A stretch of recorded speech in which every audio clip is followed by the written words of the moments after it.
Hey guys, this is Dr. Hub. In case you haven't subscribed, please do subscribe.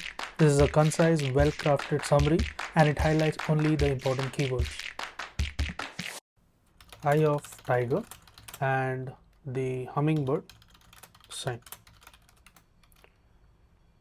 So first, this eye of tiger sign, it is nothing but the Haller-Warden, Spatz Haller-Warden,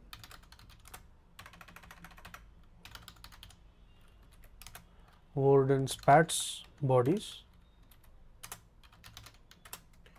So this is or it is known as a pantohenate kinase. The pantohenate kinase it is associated with the neurodegeneration. Now this eye of tiger sign, it refers to the symmetric bilateral abnormal low sign.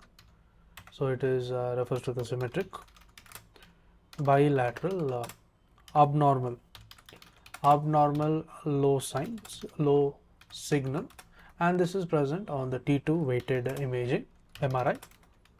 This is due to the abnormal accumulation of the iron, and this is in the globus pallidus. This is present in the globus pallidus with a central high signal. So it has a central high signal and with due to the gliosis and the spongiosis. So it has gliosis and the spongiosis. Then moving on to the hummingbird sign. The hummingbird sign, it is a progressive supranuclear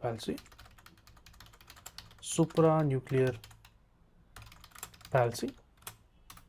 And there is history of the frequent falls. The frequent falls are seen. Also, the vertical gaze palsy. There is history of frequent falls as well as the vertical gaze palsy is seen. Then it is also associated with the midbrain